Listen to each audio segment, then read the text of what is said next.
جو باپ کی قدر کرتا ہے وہ کبھی غریب نہیں ہوتا، اور جو ماں کی قدر کرتا ہے وہ کبھی بد نصیب نہیں ہوتا۔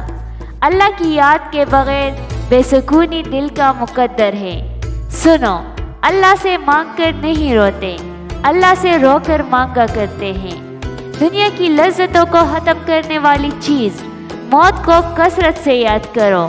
ایک مخلص عورت نہ تو مرد کی امیری سے متاثر ہوتی ہے اور نہ ہی غریبی سے، وہ تو اس بات سے متاثر ہوتی ہے کہ مرد اسے کتنی عزت دیتا ہے۔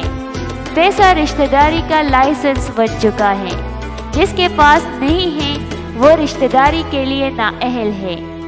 ہمت نہ ہارنا، بس تم ہمت نہ ہارنا، خود کو اکیلا نہ سمجھنا، کیونکہ اللہ تمہارے ساتھ ہے۔ وہ تمہاری زندگی سے سارے غم، مشکلیں، تکلیفیں ایسے نکال لے گا کہ تم حیران رہ جاؤ گے۔ انشاءاللہ تربیت اچھی ہو تو انسان کا ضمیر خود اس کے کردار کی حفاظت کرتا ہے۔ توکل تو یہ ہے کہ قبولیت کے آثار بھی نہ ہوں اور تب بھی دعا جاری رہے۔ لوگوں کے دل کوئی جنت تو نہیں جہاں بسنے کے لیے آپ خود کو اتنا تکا رہے ہیں۔ رشتے ریت کی مانند ہوتے ہیں، اگر مٹھی بند کرو گے تو آہستہ آہستہ ریت کی طرح ہمارے ہاتھوں سے سرک جائے گی۔ آزاد چھوڑ دینا ہی بہتر ہے۔ کسی پر ناراض ہونے سے بہتر ہے اپنی زندگی میں اس کی اہمیت کم کر دیں۔ چھوٹی سی نیکی کو چھوٹا سمجھ کر نظر انداز نہ کرے، یہ جنت کا دروازہ کھلوا سکتی ہے۔ علم اپنی غلطی مانتا ہے، جہالت نہیں۔ وہ مہربان رب تمہارے ہر اداس لمحے کو سکون میں بدلنے پر قادر ہے۔ اگر اپنا گھر اپنے سکون کا باعث نہ بنے تو سمجھ لو توبہ کا وقت آ گیا ہے۔ دولت اتنی کمائیں کہ جب آپ بیمار ہوں تو آپ کے بچے ڈاکٹر کو لائیں، وکیل کو نہیں۔ دل کو بھی غسل دیا کرے توبہ کے پانی سے، نہیں تو یہ بھی زنگ آلود ہو جاتا ہے غفلت ایمانی سے۔ اپنے معاملات سوچ سمجھ کر اور حوصلہ مندی سے حل کرے، کیونکہ کبھی کبھی تعلقات قصور سے نہیں بلکہ ذہنی فتور سے بھی خراب ہو جاتے ہیں۔ عورت سے محبت کرنا ایک جبلت ہے، اسے خوش رکھنا ایک فن ہے، اور اس کی عزت کرنا تربیت ہے۔ اگر تم اپنے رب پر بھروسہ کرتے ہو تو یہ بھی جان لو کہ تمہارا رب اس بھروسے کو کبھی ٹوٹنے نہیں دے گا۔ بہترین زندگی۔ ایک شخص نے عرض کیا، اللہ کے رسول، لوگوں میں سب سے بہتر کون ہے؟ آپ نے فرمایا، جس کی عمر لمبی ہو اور عمل نیک ہو۔ اس آدمی نے پھر پوچھا کہ لوگوں میں سب سے بدترین شخص کون ہے؟ آپ صلی اللہ علیہ وآلہ وسلم نے فرمایا، جس کی عمر لمبی اور عمل برا ہو۔ خاندان میں آسانی سے زندگی گزارنے کا طریقہ۔ کسی کا مذاق مت اڑاؤ، ہو سکتا ہے کہ وہ اللہ کے نزدیک تم سے بہتر ہو۔ والدین کی دعائیں تسبیح کے دانوں کی طرح ہوتی ہیں، جو اولاد کے حق میں ہر وقت ہر پل تسبیح کے دانوں کی طرح گرتی رہتی ہیں۔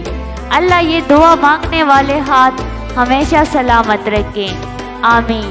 اللہ پر بھروسہ کرنا سیکھے اور اپنے ایمان کو مضبوط بنائے رکھے اور صبر رکھے، یہ سوچ کر کہ یہ دنیا پانی ہے اور یہاں ہر چیز عارضی ہے، سب کو مٹ جانا ہے، پھر یہ دکھ درد کیا ہے؟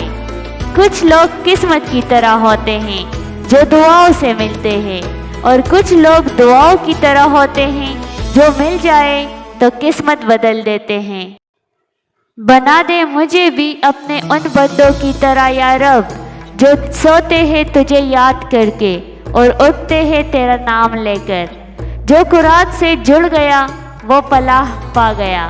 ہزار رستے لاکھوں در، کتنے لوگ بہت سی راہیں، مگر جب اللہ ساتھ نہ ہو تو کوئی ساتھ نہیں، کوئی ہاتھ نہیں، کوئی منزل نہیں اور کہیں آسرا نہیں، کیونکہ اول و آخر سہارا تو صرف اللہ ہی ہے۔ دوسروں کے پردے رکھنا سیکھیے، ان کے عیبوں پر نظر مت رکھیے، کیونکہ گندگی پر ہمیشہ مکھی بیٹھتی ہے، تتلی نہیں۔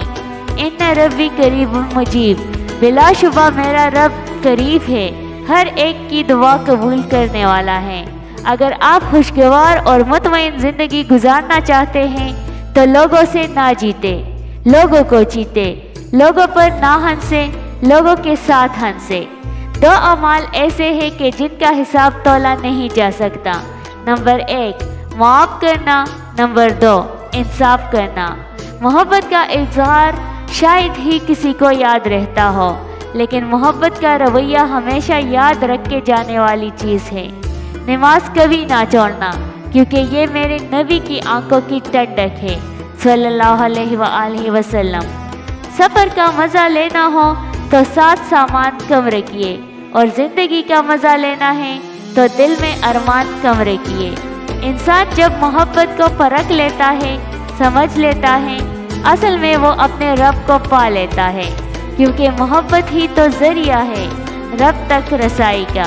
قدر کرنا سیکھ لو، نہ ہی زندگی بار بار آتی ہے اور نہ ہی لوگ، اور جب اللہ کا کرم ہو جاتا ہے تو سالوں کی محنت کا پل لمحوں میں ملنے لگ جاتا ہے۔ عبادت تسبیح سے مشروط نہیں، نیتوں کی پابند ہوتی ہیں۔ نیتوں میں کھوٹ ہو تو برسوں کی رضائیت بیکار جاتی ہے۔ یہاں پل پل جلنا پڑتا ہے، ہر رنگ میں ڈلنا پڑتا ہے، ہر موڑ پٹو کر رکھتی ہے، ہر حال میں جلنا پڑتا ہے۔ کبھی خود کو کھونا پڑتا ہے، کبھی چھپ کے رونا پڑتا ہے، کبھی مر کر جینا پڑتا ہے، کبھی چھپ کے رونا پڑتا ہے۔ پھر خوشیاں لوٹ کر آئے گی، اس آس پر جینا پڑتا ہے۔ ہنستے رہا کرے، ہم نے کون سا یہاں صدیاں گزارنی ہیں۔ ہمیشہ چھوٹی چھوٹی خوشیوں کا استقبال کیا کرو، کیونکہ انہی کے پیچھے محبتوں کا سیلاب ہوتا ہے۔